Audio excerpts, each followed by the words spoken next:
여러분 주의 이름으로 환영합니다. 한 해 동안 이렇게 하나님께서 인도하셔서 또 선한 길로 인도하시고 여기까지 또 붙들어 주신 하나님께 감사를 드립니다.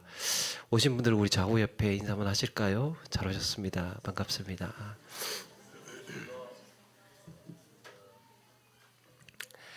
네, 어느새 2023년도의 끝자락에 와 있습니다.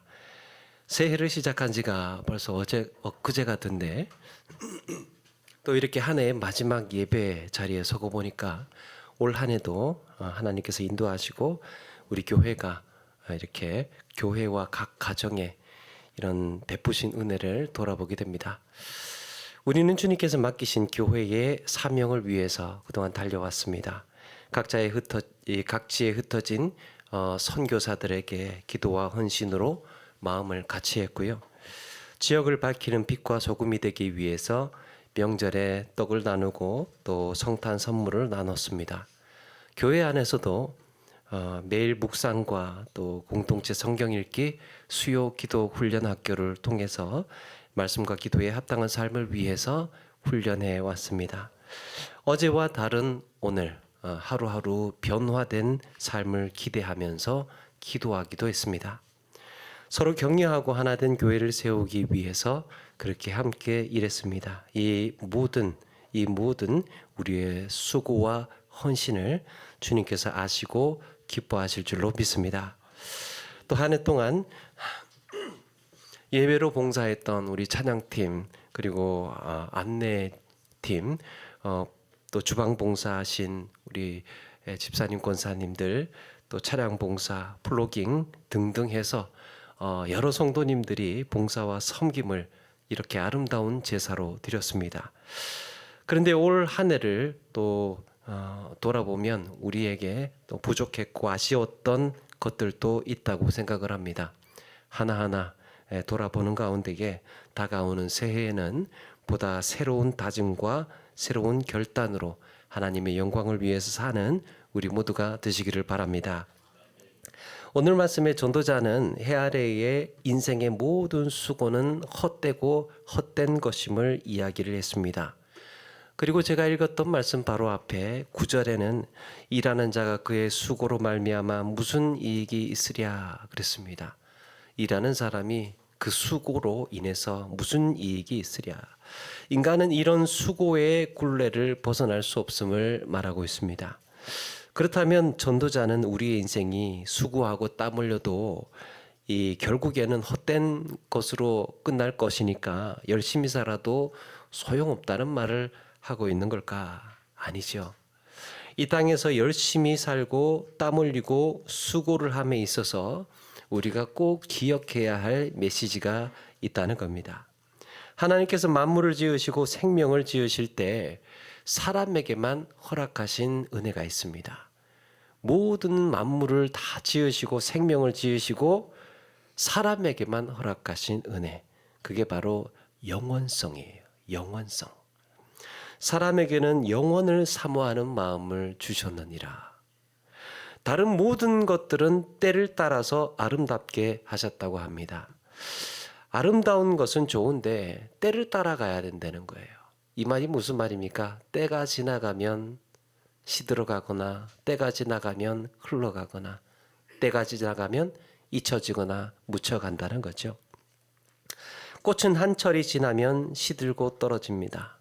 온 산을 뒤덮었던 풀과 나무들도 세월이 지나고 때가 되면 흙으로 돌아갑니다. 하늘의 새와 바다의 물고기며 들의 들짐승까지도 한때 그 아름다움을 뽐내었다 하더라도 때가 되면 그 생명은 다 흙으로 돌아갑니다. 이렇게 이 땅에서 사는 모든 생명은 아름다운 때가 있습니다. 심지어 사람조차도 인생에서 가장 건강하고 가장 아름다울 때가 있습니다. 그런데 육신으로 언제까지나 영원할 수는 없죠. 그럼에도 불구하고 사람은 다른 생명과 달리 영원에 대한 사모하는 마음이 있답니다. 여러분, 우리에게 사람에게 이런 영원을 사모하는 마음이 어떻게 나타나는지 아십니까? 그리고 이런 마음이 우리에게 어떤 의미가 있는 걸까? 오늘 말씀을 통해서 보니까 영원에 대한 사모하는 마음은 자기 연민으로 나타납니다. 자기를 사랑하는. 태어날 때 생명은, 태어날 때 우리는 우는 생명은 사람뿐일 겁니다. 태어나면서. 벌거벗은 몸으로 낯선 세상에 나서 두렵고 불안한 마음에 우는 것입니다. 그러다가 누군가가 따뜻하게 안아주고 안심시켜주고 위로해주면 그제야 안도감을 찾습니다. 때로는 병이라도 들면 마음이 힘들고 우울해지기도 합니다. 그래서 사람은 나이가 들어도 언제까지나 건강하고 젊은 시절 그대로 살고 싶어 합니다. 그 젊음을 유지하기 위해서 사람은 참 많은 애를 쓰면서 살죠. 그래서 누군가는 세상에 불로초를 구하기 위해서 찾아다니기도 하고, 또 늙어가는 주름도 그렇게 늘어가는 주름도 펴고 싶고 보톡스도 맞기도 하고, 그렇게 어떻게든지 어쨌든 젊음을 유지하려고 합니다. 음식도 가려 먹고 운동도 하고. 여러분 아마도 한 살이라도 더 젊어 보인다고 하면 좋아하는 생명은 사람뿐일 겁니다.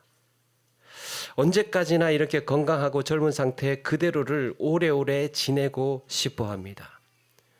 건강한 상태로, 젊은 상태로 오래오래 지내고 싶어 합니다. 여러분 이런 마음이 어디에서 생겨났다는 겁니까? 영원을 사모하는 마음이 있다는 거예요. 영원이라는 것을 의식하고 있는 사람이 이렇게 좋은 컨디션으로 건강하게 오래오래 지내고 싶어 하는 겁니다. 영화에 그 G.I. 제인이라는 영화가 있죠. 거기에 로렌스라는 시인이 이런 시를 이야기를 한 적이 있습니다. 자기 연민이라는. 나는 자기 연민에 빠진 들짐승을 본 적이 없다. 나뭇가지에서 떨어져 얼어 죽는 작은 새조차도 자신을 동정하지 않는다. 그렇다면 사람은 어떻다는 겁니까? 사람은 아파하고 죽어가는 것을 슬퍼합니다. 그래서 사람은 큰 무덤도 만들고요. 큰 무덤도 만들고 비석도 세우고 미라라는 것도 만듭니다. 계시의 말씀을 받지 못한 인간들조차도 종교를 만들어냅니다. 영원에 대한 사모함 때문에. 이 모두가 영원에 대한 소망 때문에. 이것이 영원히 존재한다는, 영원이라는 것이 존재한다는 증거이기도 해요. 또 하나, 인간에게 남아있는 영원에 대한 흔적이 뭐냐? 우리에게 남아있는 영원에 대한 흔적이 뭐냐? 그게 기억과 염려라는 거예요. 기억과 염려. 오늘 말씀에 영원을 사모하는 마음을 주셨느니라 라고 했을 때 이것을 표준세 번역에서는 이렇게 번역을 했습니다. 더욱이 하나님은 사람들에게 과거와 미래를 생각하는 감각을 주셨다. 과거와 미래를 생각하는 감각을 주셨대요. 사람은 과거의 생각에 머물러 살 수 있는 존재예요. 세월이 흘러도 시간이 지나도 내 마음, 내 정서는 여전히 과거에 머물러서 살 수 있는 존재가 사람이에요. 세월이 흘러도 여전히 그때의 경험, 그때의 추억을 먹고 살 수 있습니다. 거기에 머무를 수 있어요. 시간이 흐르는데도 여전히 과거에 머물러 있는 겁니다. 그런가 하면 사람은 미래를 또 걱정합니다. 여러분 동물은 매우 직관적이고 현실적인 생명이에요. 매우 현실적인 동물은. 기미와 조짐이 없으면 뭔가 지금 나타나는 느껴지는 기미라든지 조짐이 없으면요. 그저 눈앞에 현실에만 본능적으로 움직이는 것이 동물이에요. 그런데 여러분 사람은 어떻습니까? 아무런 기미가 없어도 아무런 조짐이 없어도 아직 일어나지 않는 먼 훗날을 위해서 염려할 줄 아는 게 사람이에요. 아무런 기미도 없어요. 누구도 알지 못해요. 조짐도 없습니다. 그런데 먼 훗날에 대해서 걱정하고 염려하는 존재가 사람이에요. 일어날 가능성이 전혀 없어도 두려움과 불안을 느낍니다. 아직 오지 않은 미래를 살고 있는 거예요. 아직 다가오지 않은 그 시대를 우리가 먼저 앞서가서 그걸 걱정하고 염려하고 살고 있다는 겁니다. 이렇게 사람의 마음은 과거에 머물러서 세월을 보낼 수도 있고 미래에 사로잡혀서 미래를 걱정하며 염려하며 살 수 있는 존재예요. 이렇게 사람의 생각이, 의식이 과거에 여전히 머물렀다가 미래에도 여전히 머무를 수 있다는 것, 바로 영혼을 사모하고 있다는 증거입니다. 과거에, 현재에, 미래에서 존재하고 있는, 내 육신은 지금 이 땅에 현재에 이곳에 살고 있지만, 이 짧은 인생을 이곳에서 살고 있지만 우리의 영혼, 우리의 이 본래에 살아야 하는 존재, 우리의 정체는 영원히 살고 있는 존재라는 거예요. 그렇다면 이런 마음이 우리에게 있다는 것이 무슨 의미일까? 이런 마음이 우리에게 있다는 것이, 여러분, 영원을 사모하는 마음을 누가 주셨습니까? 하나님이 주셨죠. 하나님은 우리에게 이 마음을 주시면서 영원한 생명으로 초청하고 계십니다. 너희에게 이런 감각이 있다는 것, 이런 본능이 있다는 것은 하나님을 기억하고 영혼으로 초청하고 있는 겁니다. 에덴 동산에서의 타락으로 인해서 영생을 잃어버린 인간에게 성경에 보니까 그룹들과 두루 도는 불칼을 두어서 생명나무의 길을 가로막으셨답니다. 그런데 이제 우리에게 그리스도의 십자가와 부활로 영원한 생명의 길을 다시 열어주셨습니다. 영생으로 가는, 영원한 삶으로 가는 길이 열린 거예요. 영원한 생명의 길을 가기 위해서, 길을 잃지 않게 하시기 위해서 우리의 마음에 영원을 기억하게 하셨던 겁니다. 그래서 우리가 한 해를 마감하고 이렇게 새로운 한 해를 맞이하면서 어떤 마음이어야 될까?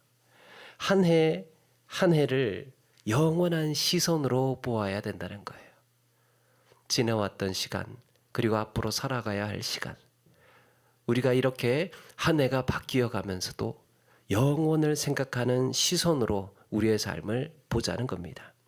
한 시절이 지나가고 많은, 이렇게 한 시절 지나가고 많은 우리의 젊음을 귀하게 여기되, 우리의 젊음, 우리의 건강 얼마나 귀합니까? 그걸 귀하게 여기되 거기에 미련 두지 말고, 거기에 매여 살지 말고, 건강을 염려하면서 건강을 지키며 애쓰고 노력은 하되 거기에 또 너무 집착하지 않는 것. 그저 다가오는 2024년에는 올해에 있었던 아쉬움을 반복하지 않고 보다 더 성숙하고 신실한 그리스도인으로 살기 위해서 다짐해야 할 줄로 믿습니다. 한 해 한 해 하루하루 성장해 나가는 거예요. 우리가 성공하는 것은 올해에 아쉬웠던 부분을 반복하지 않는 겁니다. 올해에 내가 다짐하고 결단했던 그거를 똑같이 내년에도 반복하지 않는 거예요. 그게 성장이잖아요. 보다 성숙한 모습을 보이기 위해서, 내가 누군가에게 또 더 좋은 영향력으로 살기 위해서 나를 조금씩 변화시키고 고쳐 나가는 겁니다. 이렇게 한 해가 지나고 새해를 맞이하는 이 시점에서 우리가 다시 또 다짐해보고 돌아보아야 할 부분이라 생각합니다.